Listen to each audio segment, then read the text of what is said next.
Bihar state 2025 का form fill up 8 से 16 सितंबर तक भरा जाएगा, जिसमें कुछ डॉक्यूमेंट्स का रिक्वायरमेंट होता है। पहला रिक्वायरमेंट है 10th का मार्कशीट और सर्टिफिकेट, दूसरा रिक्वायरमेंट है 12th का मार्कशीट और सर्टिफिकेट, तीसरी डॉक्यूमेंट्स की जरूरत पड़ेगी ग्रेजुएशन का मार्कशीट, चौथा है पोस्ट ग्रेजुएशन का मार्कशीट, पांचवा में है आपका बैचलर ऑफ एजुकेशन या मास्टर ऑफ एजुकेशन या बैचलर ऑफ फिजिकल एजुकेशन या मास्टर ऑफ फिजिकल एजुकेशन की मार्कशीट।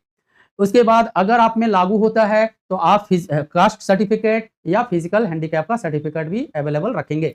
इसके बाद आधार कार्ड, ईमेल आईडी और कलर पासपोर्ट साइज फोटो की जरूरत पड़ेगी। फोटो सिग्नेचर भी आप करके रखेंगे और वो मोबाइल नंबर आप रखेंगे जिसपे आपका ओटीपी आएगा, मैसेज आ पाएगा। धन्यवाद। बिहार स्टेट 2025 का फॉर्म फिलअप 8 से 16 सितंबर तक होगी, जिसका सब्जेक्ट कॉम्बिनेशन कुछ इस तरह से है। स्टेट का जो फॉर्म फिलअप होगा पेपर 1, पेपर 2। पेपर 1 वही लोग फॉर्म फिलअप करेंगे जो 9 से 10 तक का देना चाहते हैं। पेपर 2 आपका 11 से 12 तक का है। इसमें अभी हम लोग पेपर 1 का डिस्कस कर रहे हैं, तो जिनका ऑनर्स पेपर फिजिक्स, केमिस्ट्री या मैथ्स हो, इन तीनों में से किन्हीं का कोई भी सब्जेक्ट से अगर ऑनर्स हो तो उनका सब्जेक्ट जो है वो मैथ्स का कॉम्बिनेशन होगा।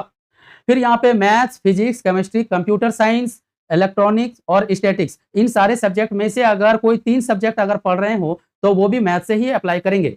बीसीए करने वाले स्टूडेंट जो है वो भी आपका सब्जेक्ट, उनका भी सब्जेक्ट मैथ्स का होगा।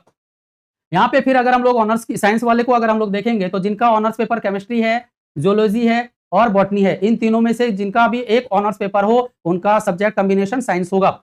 हिस्ट्री, ज्योग्राफी, पॉलिटी और इकोनॉमिक्स, तो इन सारे सब्जेक्ट से जो ऑनर्स किए हुए हैं उनका सोशल साइंस होगा। लेकिन कंडीशन एक है कि हिस्ट्री और ज्योग्राफी, इन दोनों सब्जेक्ट में से कोई एक सब्जेक्ट रहना जरूरी है।